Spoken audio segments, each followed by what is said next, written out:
Good afternoon. Welcome to the annual MAYDAY Peace Conference. My name is Yuri Hong, and I'm a faculty member here at Gustavus in the Greek, Latin, and Classical Studies program department, and I'm chair of the MAYDAY Planning Committee this year. The purpose of the MAYDAY Peace Conference is to focus our attention on what each of us can do to build a more just and peaceful world, a goal that's made all the more important in these increasingly uncertain times. This afternoon, we spotlight the experience and expertise and perspectives of our own Gustavus faculty and staff to share their knowledge on the topic and model dialogue across personal and disciplinary perspectives. We want to illuminate the ways in which all disciplines together, from the arts and the humanities to the natural sciences and social sciences, contribute to a fuller and more honest picture of human experience than is possible through one discipline alone. In this ever-changing and complicated world, we need the mental tools provided by the liberal arts to help us explore from multiple angles the basic questions that we all must grapple with as individuals, communities, and societies. Who are we? How did we get here? And what do we do now? That last question, what do we do now, is key because the liberal arts is not just a prescribed set of disciplinary knowledge. The liberal arts provide us with skills that we're meant to put in practice. The practice of seeing each other, engaging with one another, and learning how to take action together so that we can do our part to build a more peaceful and just world. To get us started, I welcome President Rebecca Bergman to provide a greeting.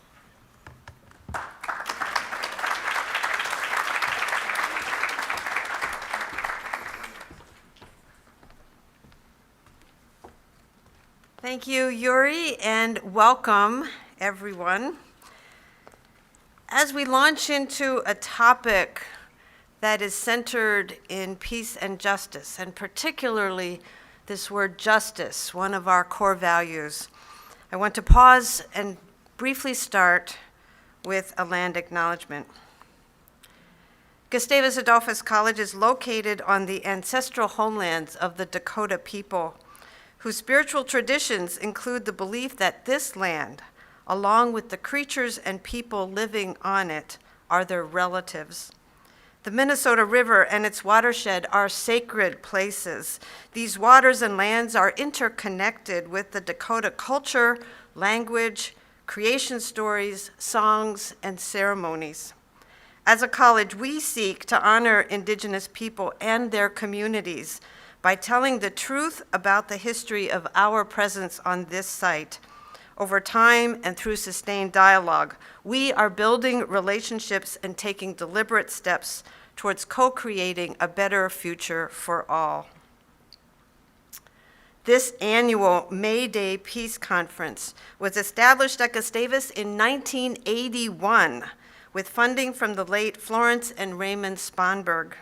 We are very grateful for their vision about this topic and this conference. 3 of the Sponberg's children are here with us today, as they often have been. Miriam, Elaine, and Anne, could I ask you to please stand for our acknowledgement of your help with this conference?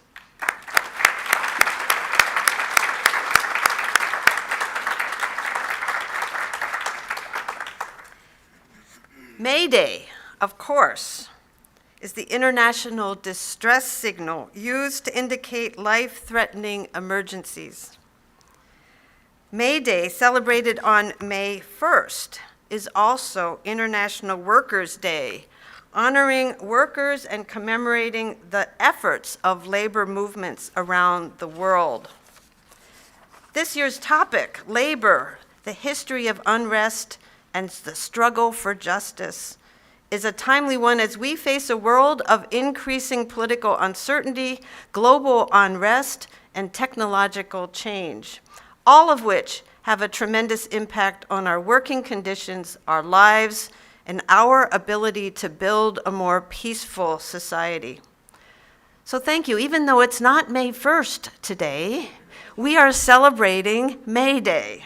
And thank you for being here with us today. I trust that this event will cause you to think more deeply about this topic and that you and I will all be inspired to act. Back to you.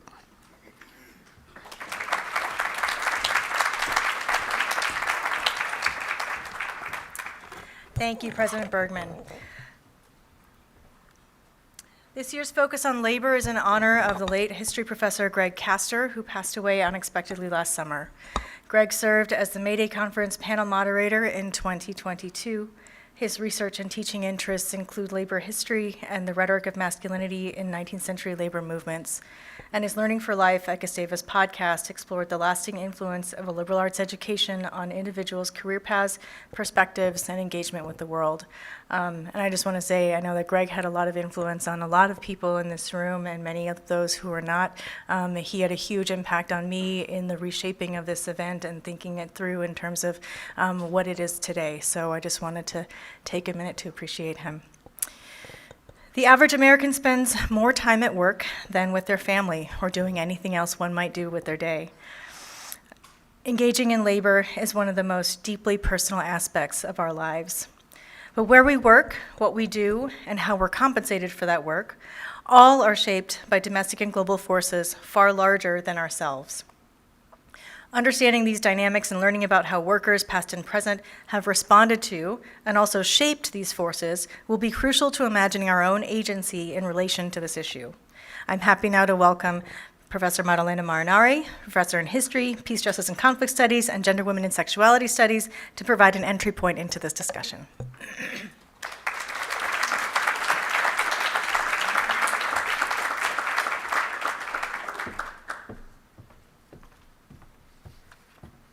So what you're not seeing in that photo is my 4-year-old, I think, with me. I look incredibly professional. So before we get started, I'm going to embarrass Yuri. Today is her birthday. I'm not going to ask everyone to call, but can we at least give a special round of applause? Happy birthday, Yuri.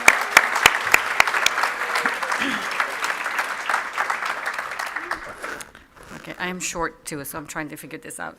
So thank you for having me today. It's truly an honor to be here and to have the opportunity to talk about a field of research, labor history, that was near and dear to my colleague, Greg Kaster, who passed away prematurely last summer. I also want to thank my current students in History 140, I see you out there, thank you for being here, who were with their questions, their papers, and their observations have inspired much of what I'll say today. It's been incredible to have the opportunity to think with them about how we can see echoes of the past in the present. Finally, I'm grateful that we have a chance to talk about labor, technology, and workers' rights today, since as someone who grew up in Europe, I did not know about the May-Day distress thing. I understood May Day to be a day to remember the 1886 strike when millions of workers across the United States marched to protest for working conditions, long working hours, and workers' exploitation. Yes, I'm a history nerd. I was trying to see how many times I've changed my remarks today because I was trying to really be responsive to what's going around right now. And so ultimately, I decided that it would be best if I focused on the comparison between today and the Gilded Age, since much has been written and said about how we are entering a new Gilded Age. As I hope to demonstrate today, we should be very careful what we wish for. Like today, the Gilded Age was a period of rapid economic, political, and cultural change, much of it driven by technological innovation. New inventions made production faster, more efficient, and cheaper. These technologies also reshaped American lives in ways that no one had anticipated. The idea, please pay attention, the idea that people worked all year, every day, for example, was entirely new. Electricity made that possible, but it also created a sense of alienation in many ordinary people. The United States changed so quickly during this time period that if you fell asleep in 1865 and suddenly woke up in 1900, you would literally not recognize the country at all. By 1900, the United States was an economic powerhouse. It produced 10 times more than the next 4 countries combined. It had expanded its imperial possessions in the Caribbean and Asia to look for new markets. It had experienced transportation and construction booms that completely reshaped what the country looked like. And it had benefited immensely from the work of millions of immigrants and Americans on the move from rural areas who built railroads, worked in factories, and dug coal in mines. The invention that characterized the Gilded Age genuinely improved the lives of many Americans. They made their lives more comfortable, their goods more affordable, and their diets more varied.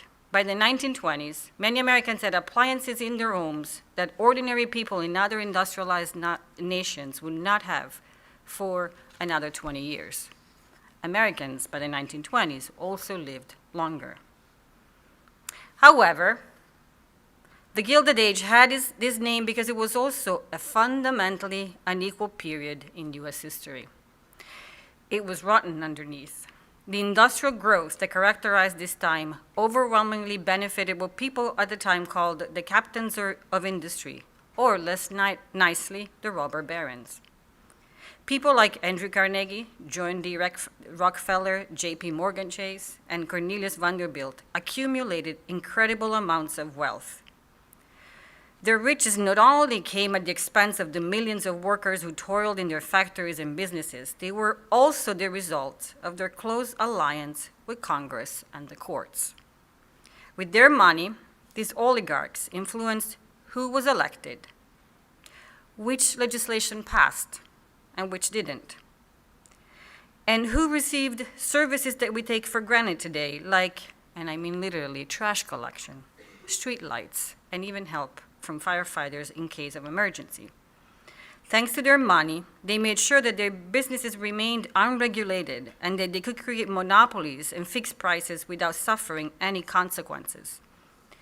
And if they were sued, the courts sided with them, even when workers argued that, for example, if they were hurt on the job because of terrible working conditions, they should be compensated, especially if they lost any ability to work.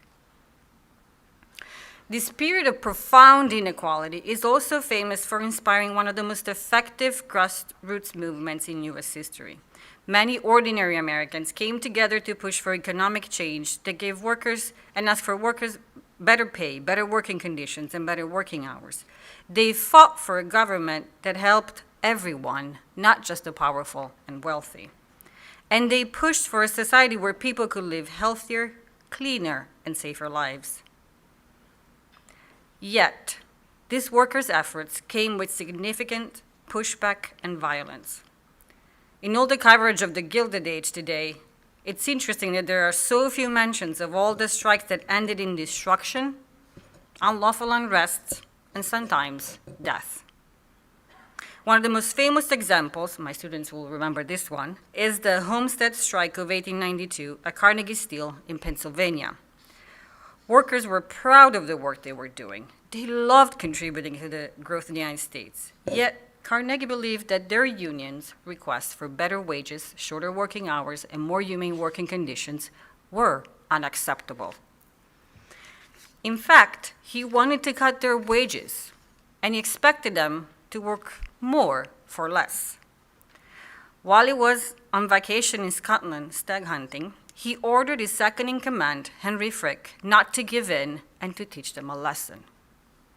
Frick not only hired a brutal private security force, but eventually called on the National Guard for help and put the mill under martial law. Many workers on strike eventually lost their positions to strike breakers. It would take World War I for many of these workers to win many of the rights they had fought for decades, and it would take the Great Depression for the government to acknowledge the right to a union and to labor negotiations. As successful as this push for labor rights was, its impact was far from even, and it was so by design. Many immigrants, particularly immigrants of color, women, and Black Americans, were barred from joining many of the unions that fought for change. In fact, many of these marginalized groups' demands were regarded as too radical by other workers too, not just by politicians or business owners. These groups had to create their own segregated unions to advocate for change and progress. Solidarity did not cross over gender, race, and nationality. Many of the laws passed to protect workers often ignored them by design, perpetrating the same type of discrimination and inequality workers had been weighed against since the 1870s. In other words, there is a reason why, even today, some corners of the economy don't have a minimum wage, or basic protections, or minimum guarantees. As I conclude my remarks, I want to note that much of the history I've talked about today would not have been possible without a critical shift in my field, history, and I think my colleagues would probably say the same thing, that began in the 1960s. In other words, I would not have been able to talk to you about any of this if historians and other academics hadn't decided that the stories of workers, of ordinary Americans, of immigrants, of women, and of marginalized communities are critical to our understanding of the past and the present. This is in part what the current attacks on education are about. We cannot afford to go back. Thank you.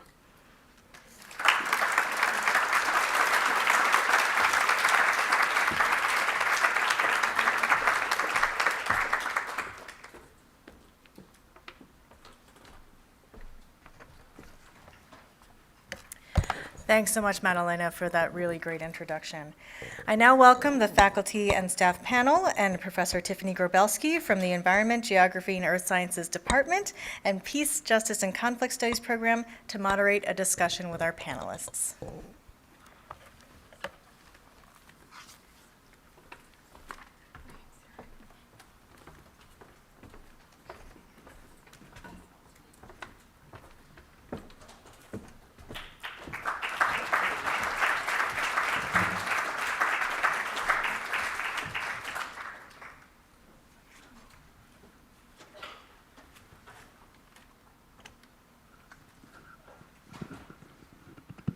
Hey, good afternoon, everyone. Can you hear me okay?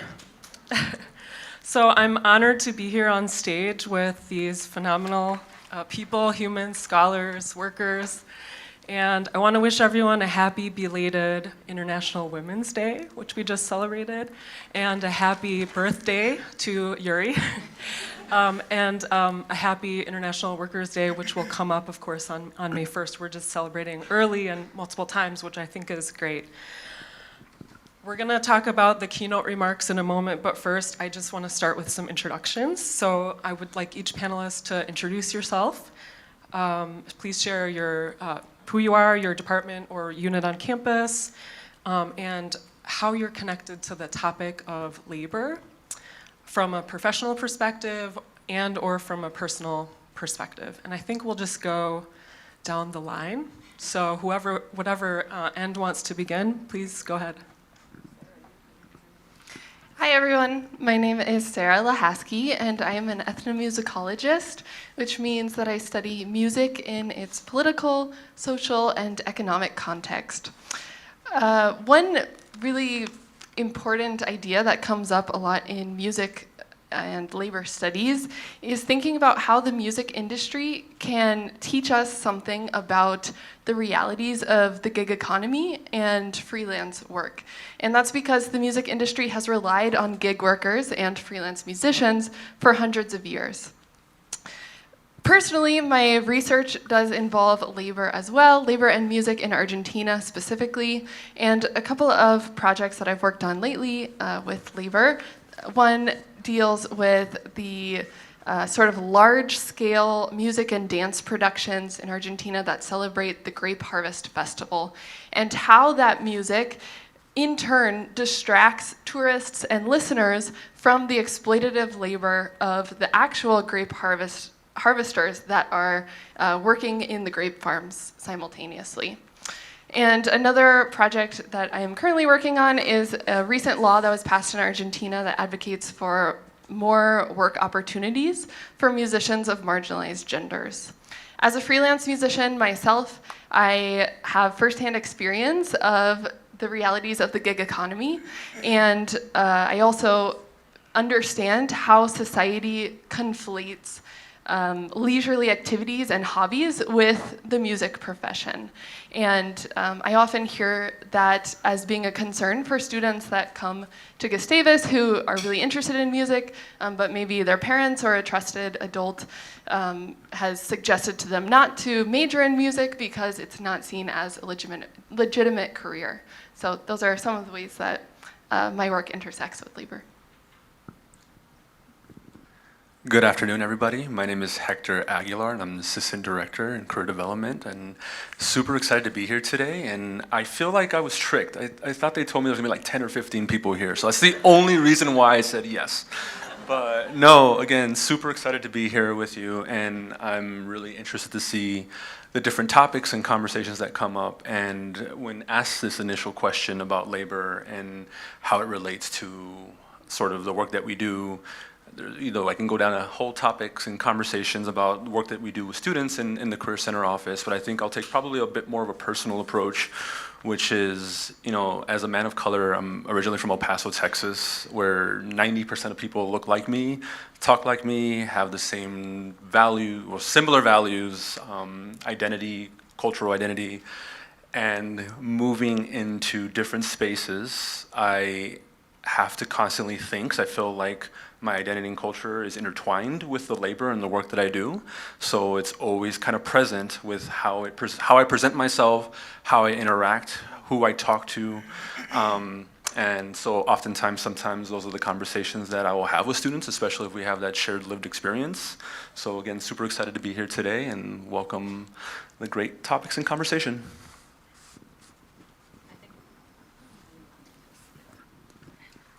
Thank you.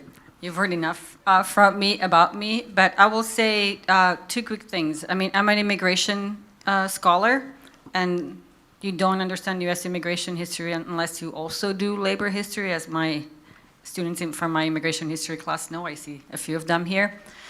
But now it's also taking a bigger role in my next book that is going to be about the role of marriage, family, and sexuality in U.S. immigration policy. And one of my early findings is that it turns out that for the U.S. government, not all immigrants deserve to be with their families in the United States. And one of the biggest way, right, that policymakers have been thinking about this since the 19th century is labor, right? So, for example, merchants, diplomats had virtually no problems reuniting with their families, but Chinese laborers did, right? So there's this interesting intersection between race and class, and it's clearly along labor lines. Hi, everyone. I'm Martin Lang. I'm a faculty person in communication studies. Academically, I intersect with this topic because I study the way that media shapes culture and identity on various dimensions, race, class, gender, etc. And you may well know that labor plays an enormous role in our identity in this country and in other places. And if you doubt that's the case, then I dare you to go to a cocktail party or on a first date and try to strike up a conversation without asking somebody first, what do you do? Meaning, what do you do for work, right? It is an enormous part of our identity, and our culture is shaped around it in really specific and influential ways, for good and bad. Not all cultures are that way, by the way. I was going to say that. Not all cultures work that way, just for comparison. For example, there are a lot of indigenous societies in this country who don't start conversations that way. They start by asking who your people are, where you're from. They try to find family connections. They don't sweat their work so much. I also am a laborer personally, and I'm a laborer who had a sort of circuitous route to the job that I have now. I was in high school, I really liked writing, but I figured I was going to be a mechanic. I'm a first generation college student. My parents were, my mother mostly worked out of the home, and my dad was a blue collar worker. And it wasn't until my senior year of high school that I decided college was something to pursue. It's been a weird track all the way through. It's always felt uncomfortable.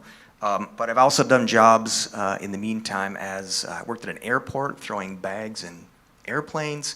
I sold appliance parts for a while. I really thought I was going to be a mechanic, and I'm dressed in my labor outfit here. That's actually a little more comfortable for me than the suits and ties that I often wear in my current work costume. This is a jacket that was gifted to me. It belonged to a good friend of mine, Brian, who passed away just over a year ago. Brian, I think, is sort of my alternate universe me. Brian and I had a really good connection. He was a mechanic.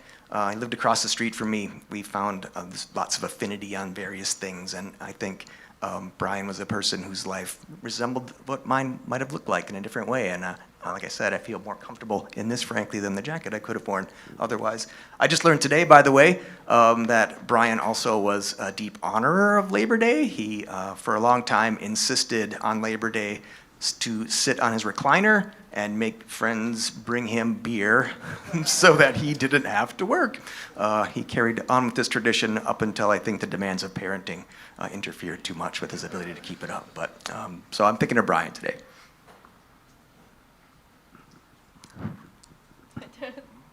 Hi, everybody. Nice to see you in this big event. I am Shu Wen. I'm from Department of Business and Economics, and I am a macroeconomist, so basically I teach all the macro classes in the department. And the way I see myself connecting to the big topic of labor is through three perspectives, three roles I play. So I am a macroeconomist, so we use model to quantitative evaluate policy effects such as the labor union, minimum wage policy, or unemployment insurance. And also, I am a mom of 3 young kids, so I have to strive for the balance between the work and the life. And also, I am an instructor with international identity, so I always have students who are concerned about their future, and they ask me questions about, are we going to replace by AI, or what if I get unpaid internship, or if we have international students, they are worried about their visa, their travel plans, and the future. So I think this topic is really relevant to me, and to probably to all of us.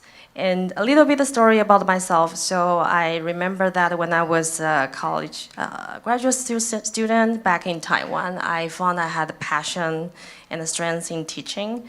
So at that time, I had no interest in pursuing the profit for any of the companies. So I set a goal to be a professor as my career. So I came here in the United States to get my PhD. And when I was on the job market, I remember I only targeted liberal arts college, which was super risky, but I really want to teach at a small liberal arts college where the student and the faculty really care about the teaching and the community and the engagement. And I feel really lucky to keep having the career aligned with the goal I set when I was really young. I know it's a privilege because not everybody has the luckiness to do so due to many out of control factors. Thank you, everyone. So just really, really quick as like a setting of ground rules, I'm gonna ask as many questions as I can. We'll see how we do, but you don't have to answer. I say this to my students too, so I feel like we're in class. You don't have to answer every question. If I happen to call on you because I was thinking of you when I wrote the question, but you don't want to answer, you could just pass. And if you have questions for other panelists, for each other, feel free to jump in.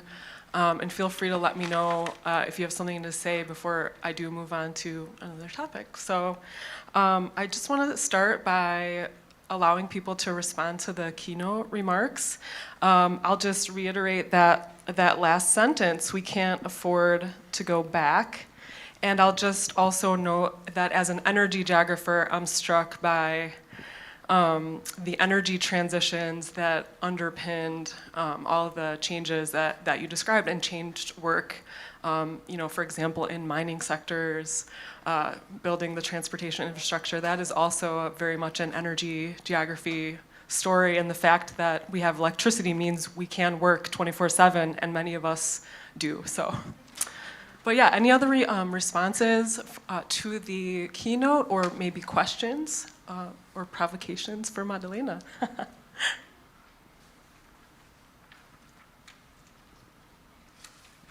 Sure, I'll jump in. Thanks, Madalena. That was really fantastic, succinct, and informative. And as short as it was really eye-opening for me. Reviewing some things that I knew, but connecting to some other things that I knew from other contexts, it made me think a bit about, so that period of time was the Industrial Revolution across the entire globe. So mostly Western countries were being shaped by these radical seismic changes in technology and work. And in one of my classes, a topic area of mine is cultural studies. And we study how cultures come to have the ideas, values, and beliefs that they do. And we start out the class studying Europe, primarily England, about this time in the middle, late 19th century. And there was a massive shift happening so that most work was shifting from the countryside into the cities. Massive influxes of people, mostly rural people, poor, uneducated people were moving to get factory jobs because the factories were supplanting the places, the cottage industries where you would make shoes in your house. Now you had to go somewhere and work with 3,000 other people making shoes in a gigantic building. And you might know something about this. There was a huge rise in child labor and abusive work practices. And cities became flooded with lots and lots of people. In a place, old London, for example, that was not built to have lots and lots of people, and the result was squalor. There was high disease rates, there were many, many people living in small homes, there was crime and other sort of terrible sort of social circumstances going on. Some of the big thinkers at the time looked around at what they saw in London and drew some conclusions about what that meant. And one of the very influential people in the cultural studies field, Matthew Arnold, decided what that meant was that poor people and rural people were uncivilized. They were animals. They didn't know how to live together like civilized people in the city, and that it was his job to help civilize these people so that they would not continue to throw their poop in the streets or live 16 people in a house or things like that. And the cultural influence of the time led to this sort of stark idea of the division of classes. There are lots of origins, and I'm sure Madalena has some interesting contributions to the history of classism, but the idea that the shift in work and the way that we do work had a massive influence on how we think about each other and how we live together in society, and who should have power in that society are really, really exemplified, because Matthew Arnold's argument was it was the elites who needed to educate the poor and teach them how to live rightly so that we could have a stable society. Madalena pointed out that in the 60s there was a massive intellectual sort of revolution and a very different thinking that allowed academics to start inquiring and thinking differently about power, where it lies, like who's responsible for whom and who has agency in society. And I think that trajectory was reflected really well in her talk. I don't need to answer, right? Do I? No, it's complete. Anything you say is completely voluntary. Yeah. Anyone else? Any reactions to the keynote? I'm sort of struck by one theme that has come up in our preparations for this. Even how there's these kind of cycles and processes of dehumanization, and then the labor movement and social movements attempt to kind of rehumanize workers and groups of people and kind of expand who is included in the solidarity and included in the human rights kind of framework. So that's kind of a theme that recurs when I think about and teach about these kind of issues. Yeah, I would maybe piggyback off of that and say that I also noticed that and was thinking about how a lot of the inequities that you brought up, Madalena, are the same issues that we're still dealing with today in a lot of different and similar contexts. And just thinking about how, especially since the COVID pandemic, I would say, I've heard a lot of sort of labor studies discussions about how we're really shifting with AI, with all of these new changes in what the future of work will look like. But I also really just appreciate that historical perspective and that we can look to history to understand also what we're experiencing, that not everything is new. So I can talk very briefly about something that came out of my talk, because otherwise I would have talked for half an hour, which is the flu pandemic and how that disrupted work. I honestly think that historically we haven't understood how that changed Americans' lives, and I think the same is going on with the pandemic.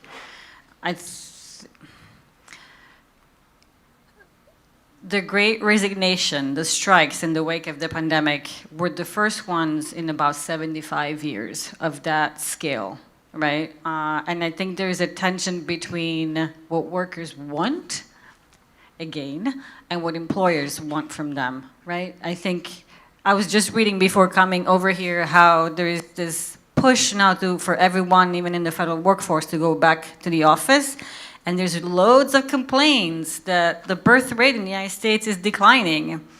And so families are actually, if you let us work from home, maybe we can work and have families as well, since we don't have childcare, for example, right, or healthcare. And so I think a lot of, honestly, what we're seeing in terms of a pushback against workers comes from what workers were trying to do in the wake of the pandemic. And something similar was happening after the flu pandemic in the middle of the war. So both AI and federal workers were mentioned, so I'm very excited. These are the next couple topics. Going back to what, Sarah, what you said, you mentioned AI. So I want to talk, it's on everyone's mind. It was mentioned in the introductory remarks. I want to hear from the panelists about, from your perspective, how AI is impacting work, both positively perhaps and negatively.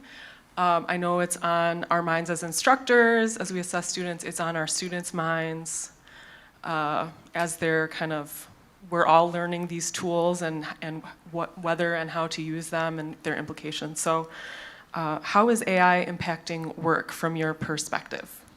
And I don't know if you want to start, Sarah, or... I can. So I think one thing that I'm thinking about with AI and just the presence of AI in the world is how the skills that we have valued for many years may be shifting in the labor market. I think it's becoming really important that students have experience not only in computer science and the hard sciences, but also in the humanities and the arts and those elements of human connection that we don't necessarily get when we go to McDonald's and order from a robot. I think there's a shift in with the COVID pandemic as well, when we were all isolated, there's this sort of human desire to be close to other humans. And so I think, having like a very well-rounded skill set is going to become really important.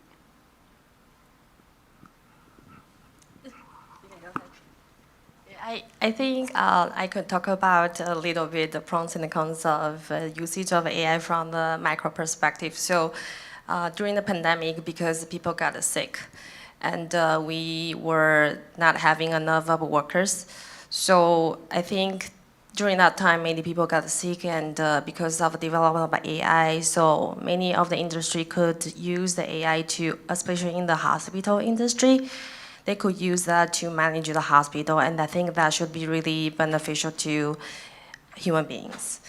But in terms of the cons, I think using AI could create two different effects. One is increase the worker productivity, and that should be able to create more jobs. But on the other hand, if a business invests too much on automation, that will replace the workers, especially the blue-collar workers. And sadly, we don't have much evidence as of now, but many economists argue that the former happened. Actually, the latter happened, meaning that we invest too much on automation. So there could create income inequality and the racial inequality issue nowadays.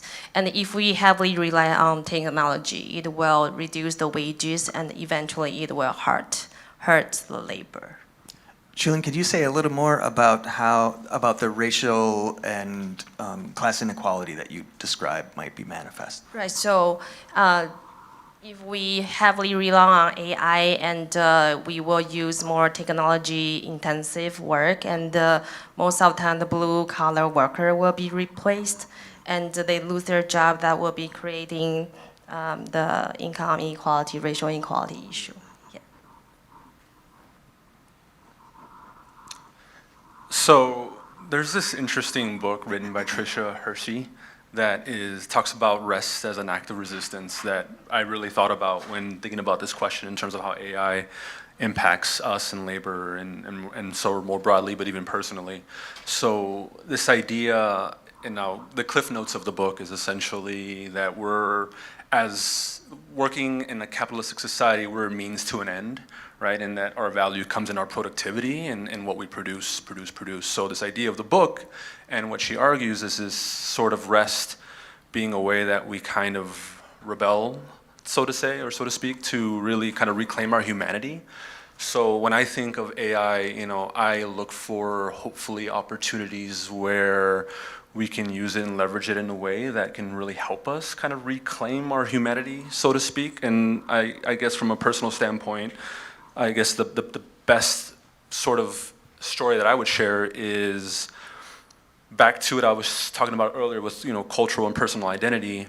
The way I often communicate, I'm always I'm always like wrestling my mind when I say something to make sure that I steer clear of sort of like these gender, racial stereotypes that might come associated with a man of color, specifically a Mexican American man. So I know oftentimes when I write and I communicate to colleagues, to other people, staff, right, even just people, friends, right, I'm always very kind of hyper aware of what I say and how I come across. And it's to the point where, I've have trusted confidants who I will sometimes go to and ask, like, hey, could you read my email? I just want to make sure that the tone is appropriate. I want to make sure it's professional. I want to make sure it lands and strikes the right chord. So over the last couple of years, in terms of AI, I've really been interested in kind of deployed and utilized Grammarly, because it really helps me sort of think, and I'm able to write my own stuff in my own words, and at the same time it has this really cool feature where it like tells me what my tone of my email and how it comes across. And I'm always looking for that friendly approach, because I want to make sure that it strikes the right chord. So when I think of sort of like this reclaiming your humanity and this idea of being able to utilize AI in a way that really allows me to spend less time worrying and more time thinking and being creative, like that sweet spot of where the magic happens, right? Where you're able to just kind of lean into those strengths and not necessarily be so stuck in draft mode, like, oh my gosh, I just want to make sure that what I'm saying comes across correctly. So when I think of AI and I think of how to utilize it, I'm hopeful, and I'm in terms of how I deploy it, and I hope that others will find and that the AI can kind of help us reclaim some of that. I'm still I'm a little horrified at the idea of AI becoming our race translator, but it's a reality, right? But I'm also chuckling a bit because I'm thinking I could use an anger translator. I would love to have an AI app that would translate all the angry things I say, often inadvertently, into something not so angry. Yes, in my Minnesota Nice translator. Yeah, I'm still learning. I've been here for 10 years. I mean, AI is complicated, as I think both Schulig and Hector have pointed out, right? That we wouldn't be paying so much attention if there weren't incredible draw and promise.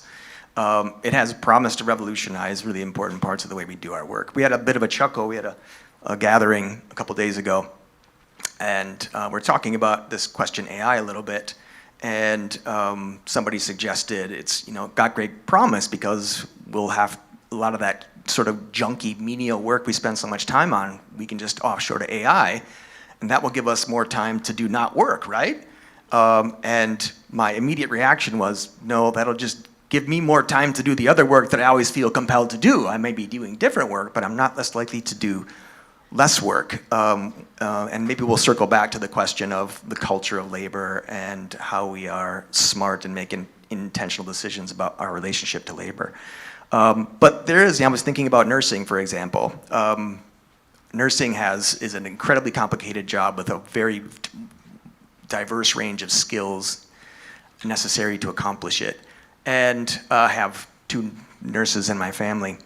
And if they were able to have a nurse bot take pulses or deliver medication or even just run down the hall to pick up the right prescription. They would get to spend more time on the sort of higher order things that probably make them more fulfilled as nurses. That is, supporting patients through difficult times, doing the complex analysis and diagnostic work that AI is not going to be as good at. Having human connections, as Hector pointed out, right? Marx was not wrong. We look for value in something like human fulfillment in our work. But at the same time, there are some people in certain jobs who aren't going to benefit from that sort of thing. And what makes me nervous about AI is who will be the haves and the have-nots in that equation. There are certain people, likely the middle and upper class, likely educated, likely the young, so it might benefit you, who are going to benefit more from AI and the kinds of work displacement that we'll have than other people will do. And that makes me nervous as we run quickly towards implementing AI. Who's getting left behind? Whose work is becoming even harder because other people offshored AI into it? I did a little bit of research just to find out where people are on AI, and Pew, the Pew Institute, which is a well-known institute for doing sort of survey data, found, this is a year ago, a little bit dated, but as of March of 24, only 23% of Americans had used ChatGPT. And that number spiked to the 70s or 80s for people who were between 18 and 32, and who were well educated, that is college and above. Below that, the number is much lower. So it gives you some idea of who might be the have-nots in the new AI workplace. So I'm a historian, right? You don't ask me about the future. But here are 3 ways that I'm thinking about AI. I have to learn about it because I'm a professor, right? So it is part of my job, right? Because clearly this is coming and people are going to expect you, young people, to know all these things, just like social media, right? Anyway, so on the other hand, I have serious ethical concerns about it for several reasons. Some of them have been mentioned already, right? It fosters inequality at a lot of different levels. And we haven't even touched the energy consumption involved with that, right? That's kind of the stuff that keeps me up at night. And then the last way that I'm thinking about it is historically, when a new technology is introduced, right? AI is a tool. Can it write? No. Guys, don't try, seriously. Can it do math? It cannot. I don't know where Logan is, one of my students. But it can help with research and it can help with medicine, right? We know what it's good at. And that's where we should focus our energy and intention, right? Let's use this new tool in the things that it's actually good at.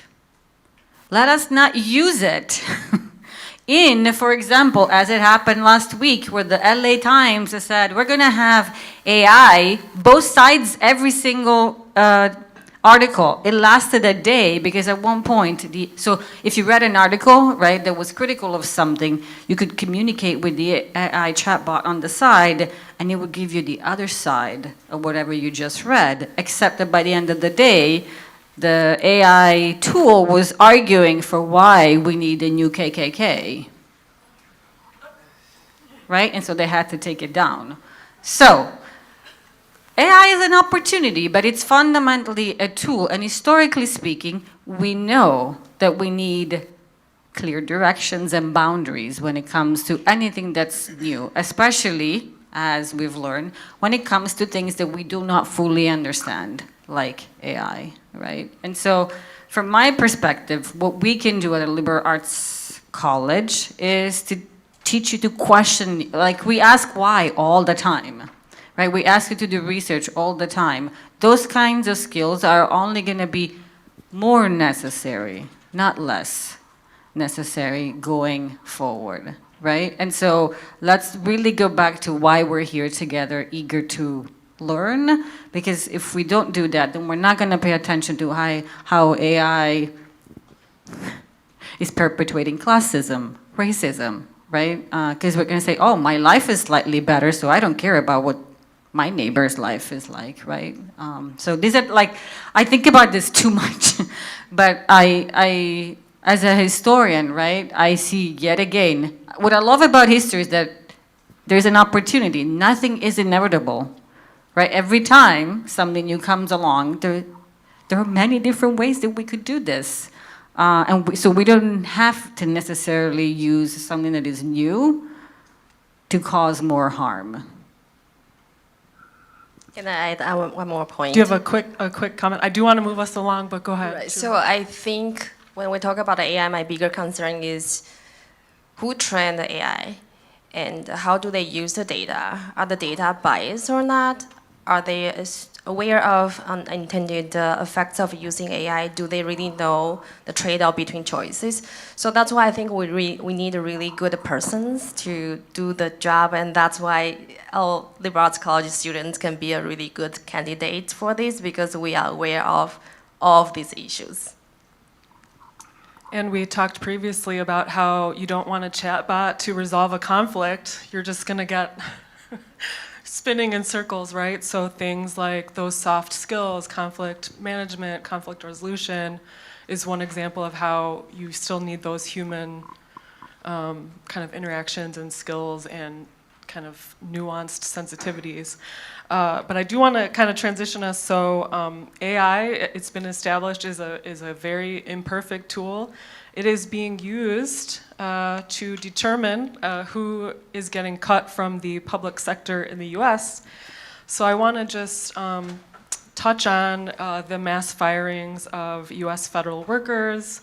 I read that about 30% of them are unionized, and this aggressive kind of reorientation of the U.S. public sector. So I'm curious if anyone's willing to tell us what you've been thinking about from your, again, disciplinary or personal perspective about these recent drastic events such as this. And I'll just footnote here that I was a federal employee under the first Trump administration, and I quit my job and fled and landed here at Gustavus. So that's part of my story, and I'm very glad to still be here. Yeah, I can talk about it. So from the macro perspective, I look into the data and found federal workers only account for 2% of the total labor force in the United States. So the number itself is not super big, but it's pretty new. So it can create ripple effect in the future on the private sector and the overall economy. So we need more data to evaluate the actual effect. But the thing is, we can think about the personal suffering and some social issues. For example, I watched an interview conducted by NPR, and I think they interviewed an Army vet and who was just got fired recently, and the vet has not been able to receive the document to file the unemployment insurance, so he actually loses the income sources.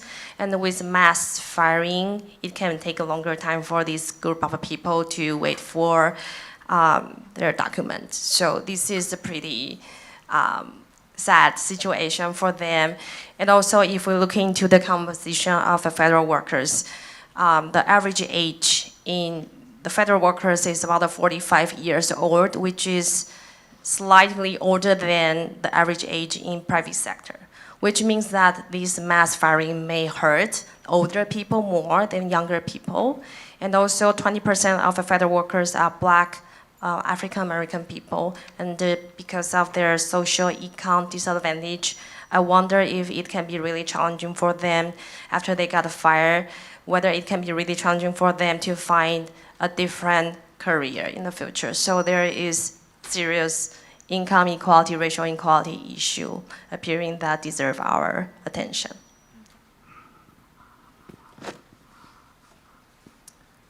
If no one has any other comments, I can keep going. No, I mean, where do you begin? I'm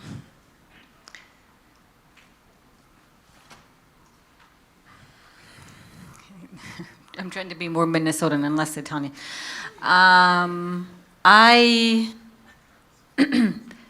I was thinking about this morning. So we've had attacks on the federal government repeatedly throughout U.S. history, right? Repeatedly, the U.S. has committed to being isolationist, right?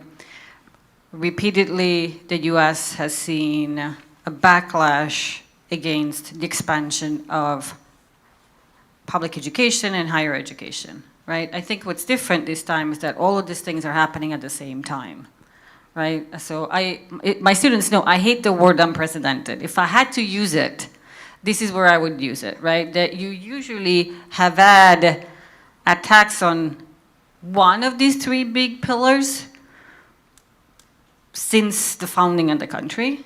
What's different now, what's unprecedented, is that it's happening all at the same time, right? Like the United States is withdrawing at the international level. The United States that spent 150 years creating a government that works for the people, now it's, right, walking that back. And my biggest issue that I follow is that it is interesting to me that at a point when higher education and public education are at its peak in terms of diversity, and I don't mean just class, race, but also ability, because I think, we forget that when they say DEI, they've added an A at the end, because it's also about accessibility, right? They're very committed to as few people as possible to have an education, to have access to what we're doing here, because they think that this is dangerous, right? And so, because these opportunities, it doesn't surprise me, right, who's being affected the most. But as a historian, what I'm looking at is that it's crazy that all these three things are happening all at the same time. And I think that's what, I know we're going to talk about what can we do, but that's what makes it hard, because it's like a fire hose, and not a single aspect of your life has been left untouched. How's that for Southern Italian? Sorry. Did you want to say something, Hector? Oh, I thought you were going to talk. Okay, so you mentioned you're trying to be more Minnesotan, less Italian, but I do actually want to talk about and start kind of stirring the, maybe we think about non-U.S. contexts and some lessons that we could possibly learn, from non-U.S. contexts where perhaps you don't work all the time and you have leisure and you have paid vacation and paid maternity leave and paternity leave, and you don't have to worry as much about some of these things. So I'm wondering if anyone would want to talk about what are some lessons or insights we can learn about labor movements or policies from non-U.S. contexts.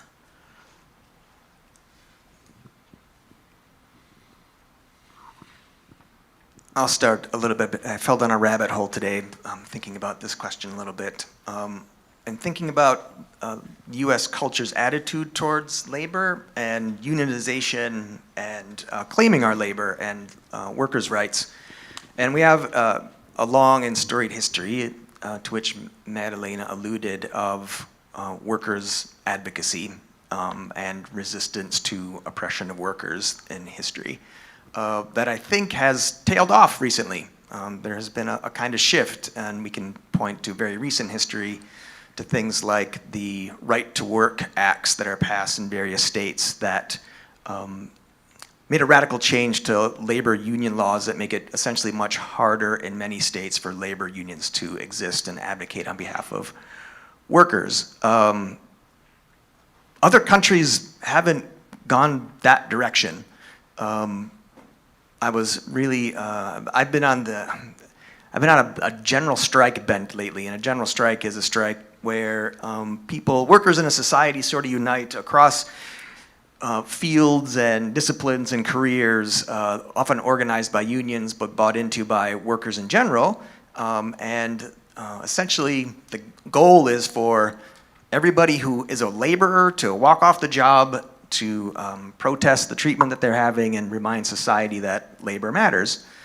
and disrupt society in those ways. And we've had some things in this country that leaned in that direction. There was I think in the 1870s, a railroad strike where railroad workers struck and shut down railroad in this entire country for a month.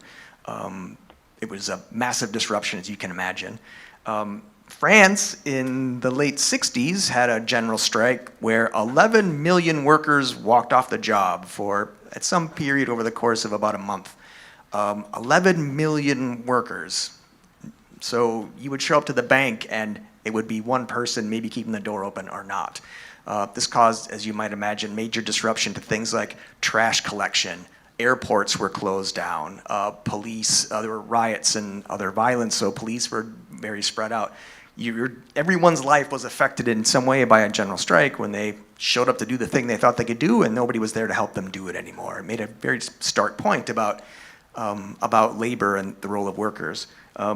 We don't have much of that here, and I think that is a problem. I think our attitude towards labor and workers' rights has slipped, and there's a lot of perhaps individualism, perhaps it's drive for wealth and profit.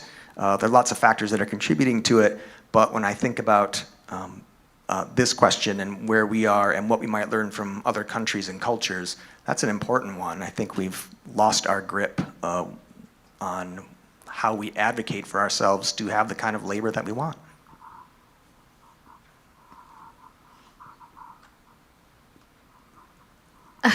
Sure. I originally came from Taiwan and East Asia, so I think I came from the place which values being hardworking all the time is the key. Having too much leisure is guilty. So I think I have been adjusting myself more when I stay here longer, but I still realize the life-work balance is very different here because, like, whenever I send a student an email on Saturday, nobody will reply. And the students start to reply, I think, after Sunday afternoon. So I think here students really know they need to shut down and to take a rest.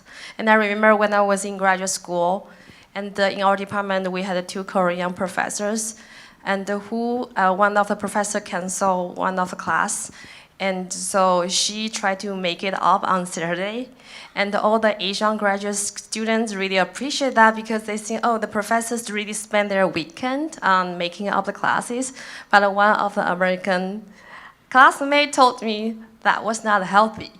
So I can see a big difference in terms of culture on this topic. Yeah, I could maybe just speak to the Argentina context since I have spent a couple years there of my life intermittently.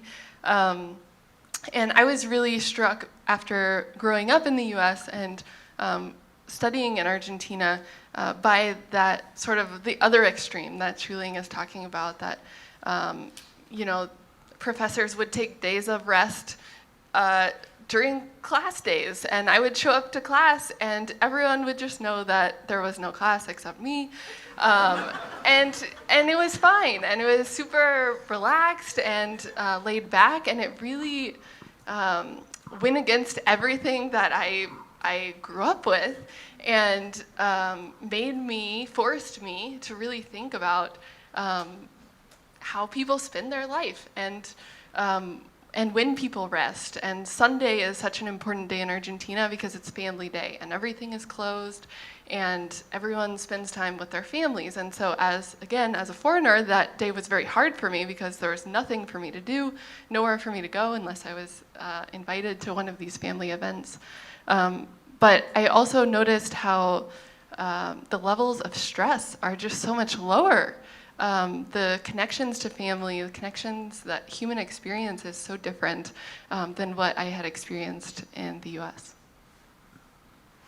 Yeah, that sounds a lot like Italy. So we have strike seasons in Italy.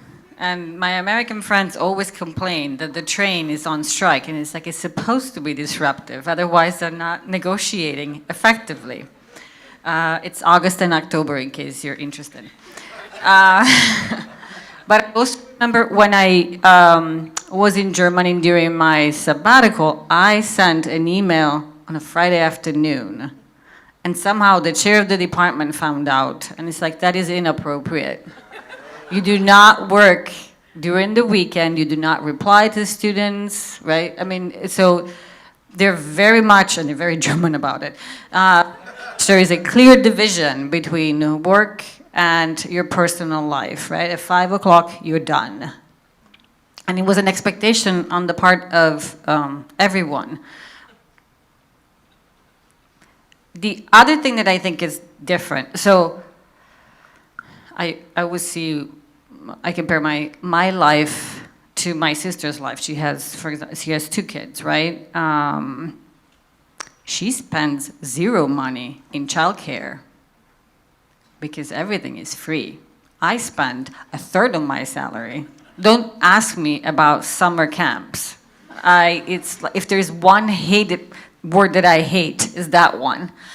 I mean, this is the trick. It's a trade-off, right? Do I make more money in the United States than I ever would have made in Italy? Yes. Would I ever been able to become a college professor in Italy? No. And I've been wanting to be a professor since I was 11, right? So, but I knew because of my class background, because of nepotism, that I would never ever be able to fulfill my dream if I stayed in Italy, right? At one point I was looking at Australia. That's how much I wanted this.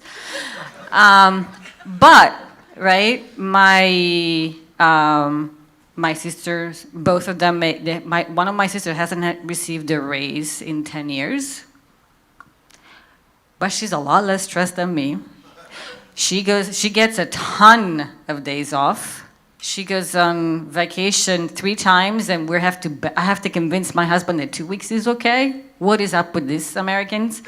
3 weeks is the minimum for a vacation, but I've lost that battle in the 22 years that I've been here, right? It's just it's the structure of labor is different. There are things that you just cannot ask. Your protections, even under a far-right government that Italy is under right now, those have not fallen. And it's a terrible government. But the other piece is the identity piece, right? You are not your job. Here, sometimes I worry that we think that we are our job, right? There is a whole world beyond, right, what we do whenever it is that I was going to say 9 to 5. No, I work a lot longer than that. But, at work. And I think if I understand correctly about what I read about your generation, it seems that this is less important to you. And I think that's the biggest pushback that we can have, right? Like really make the distinction that this is a job and your identity is not necessarily that. I mean, if it is, it's awesome. But if it isn't, that's okay too. And that's actually a perfect segue to where I want to end. We just have a couple minutes. And this question is for you, Hector, because I want to hear from you. You're on the front lines of students grappling with their identity as students, as workers, the pressures of finding a career that meets their needs. So what advice do you have, or what reflections do you have for students as we kind of wrap up today regarding this, this question of who am I? Am I what I do for work? Am I my major? Am I someone separate from work? So what would you like, especially the students, thank you all for coming this afternoon on such a beautiful day. What advice do you have, and what kind of key points do you have for students? Yeah, it's a great question. It's big, and I'm going to start by answering a bit ambiguously, and then hopefully we'll take that somewhere else. But kind of really lean into the opportunities that you have here at Gustavus. And I'm not saying do more work, right? As much as, I think Martin earlier was talking, and so were other panelists, about the amazing opportunities that you get here on campus. This idea to think critically, this idea to explore, and whether it be a club, whether it's recreational or whether it's a pre-professional club, like you have some really cool opportunities for you to sort of explore yourself, kind of get to understand a little bit about who you are, what you value, how that might you might incorporate that into your future career aspirations. There's some interesting data out there by NACE, which is the National Association for Colleges and Employers. And every year they sort of ask employers, like, what are you looking for? Like, what are the skill sets? What's the secret sauce? What is the equation here that you're looking for as you're interviewing folks that are coming out of higher ed? And we can talk about AI, and we can talk about how with AI, this idea, potential, we'll lose our jobs, et cetera. But what I found interesting in just last year's report was that when asked about technology in terms of rankings, it was 6th on the list of skill sets that they're looking for. Although I will say, they did rate it as number 1 in terms of students coming out of college. They thought they were very, very proficient in using tech. So that was kind of interesting that it wasn't high on their priority list, but it was a number 1 thing that they were seeing in their students. So, kudos to you guys and what you're doing in terms of classroom work and or self-exploration. What I thought was more interesting were it was kind of like all of the old guard in terms of skills that employers are still really demanding. This idea of communication being number 1 on the list, followed by critical thinking, followed by being professional, followed by DE&I, which was top 5, which surprised me. I was happy, but I was a bit surprised that it made the top 5 in terms of what the skill sets that employers are looking for. But at the same time, what was also kind of telling from that survey was, so number 1, communication, right? And then professionalism, I believe, was number 4 on the list. In terms of proficiency, they were amongst the lowest. So for example, if communication literally was ranked 99% of employers said that this is the number 1 for us, it came in at 50% in terms of where and how they were evaluating talent that were applying coming out of college. So that was a bit interesting in terms of a big takeaway. So what I'm getting at here is, in terms of opportunities, this idea to have critical dialogue with faculty and your peers and this group projects and all the things that you're asked to do, or sometimes you're like, oh my gosh, do I really have to? Like, what's the point? How does this relate to work or life? Believe me, they're really important. Employers are saying it, and these metrics, they release this data every year, and there's some movement, but the top 10 are usually always in the top 10 or top 15. So I think really leaning into the experience that you get here and the critical dialogues and really leaning into and asking questions and continuing to be curious and involved. We are out of time. So it's been an absolute pleasure sharing the stage with you and having this conversation. And I hope we can continue these conversations with each other beyond this space. So thank you. And I think now we transition back to Yuri, right? Thank you everyone for coming. And hang out. So thank you all for this great discussion. We really appreciate your taking the time to share your expertise and engage in conversation on this important issue. I release you from your duties. Everyone else stay. So that was a lot of food for thought, but you might be wondering, how does this all apply to you? We're going to ask you in just a few minutes to turn to a partner and share, just some of your main takeaways and things like that. But before we do that, I want to take a minute just to walk you through the printed program, which provides a few resources to help you think about labor.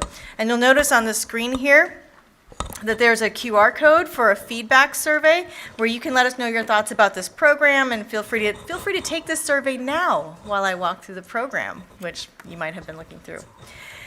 So on this slide, and you can use your phone to do the QR code and all of that, and then you'll also get an email, so you can take it then as well if you have thoughts later.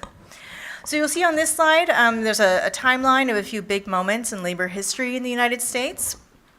Just a couple of things I want to point out. A lot of people think about like the March on Washington, and they call it the March on Washington, right? The I Have the Dream speech and all of that. But it was like the March on Washington for jobs and freedom. It was fundamentally, right, like a labor kind of issue was at the forefront there.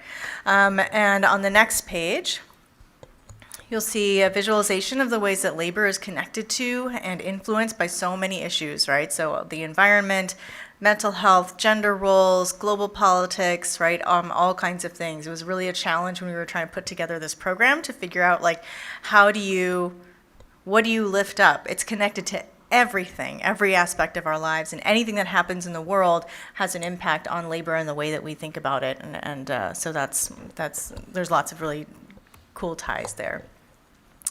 And then this next one is really important. We have here tips to keep work, sleep, and other activities in balance. And so one of the things I want to draw your attention to especially is number 6, make time for joy, right? And as it came up in the panel, it's really important to think about labor, right? We think about this all the time, but also what about the parts of our lives that are not work? I think it's really hard in today's day and age to think about who we are outside of work. What do we do if there was no work? What would you do? If you didn't have to work, who would you be, right? Just to be a kind of like classics nerd for a minute, the word negotiation comes from the Latin negotium. Negotium meaning business, negotium meaning not leisure, which is otium. Leisure was first. Leisure was first. Work and business was what you did if you didn't have leisure, which is a totally different way of thinking about it, right? So I really just want to kind of point that out, right? Because I think we've lost that, and then we become our own kind of exploiters for doing more work maybe than we need to because we don't know how to be at leisure. And so that points me to this idea that rest and recuperation have to be part of the conversation. And this is why I love that 8 hours for work, 8 hours for sleep, 8 hours for what we will. Because if you start doing the math on that, and you're like, oh, there actually should be 8 hours to just be a human being, and that's really important. So, and because without that, right, without some notion of who you are as a human and a notion of other people as humans, we can't actually work for peace if we don't have peace in our own lives. Yes. And so finally, on this last slide, you'll see some action steps that you can take. And because all of us have some role to play in the fight for more just working conditions, and as participants in a culture and a discourse surrounding work, whether it's direct action or learning more about an issue or talking with others, one great way to engage with this and take action would be to take a minute to listen to Professor Greg Kaster's Learning for Life podcast. There's some really great conversations there, especially if you're a student wondering how life is going to unfold for you. Every single episode after episode is about how someone started in one career or profession, things changed, they moved on to a different thing, something else happened in their life, they took those skills and they transferred it in some other totally different context. It's the skills that matter, and it's the values that actually ground your ability to move in the directions that your life might need to based on those skills and opportunities. Okay, enough of us talking at you. Take a minute to turn to a person sitting close to you, introduce yourself if you don't know each other, and share. Let's take 2 minutes to share a piece of information that you're going to take away and one more concept that you would like to learn more about, or something that wasn't raised in this conversation because we've only just scratched the surface. Go, 2 minutes.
Okay.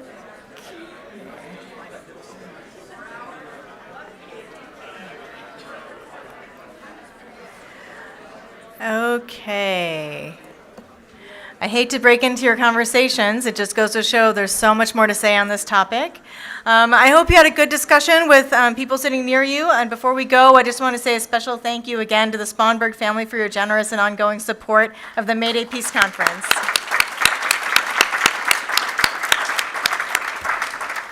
Thank you as well to the Mayday Planning Committee, which includes Barb Larson-Taylor. Barb, where are you? Barb? There's Barb. And students Claire Emmons and Carly Malm. A lot of labor happens behind the scenes to bring this to you. Sincere appreciation to Madalena Marinari, Tiffany Grobelski, Martin Lang, Shuling Wang, Hector Aguilar, and Sarah Lahaski for their amazing conversation and remarks today.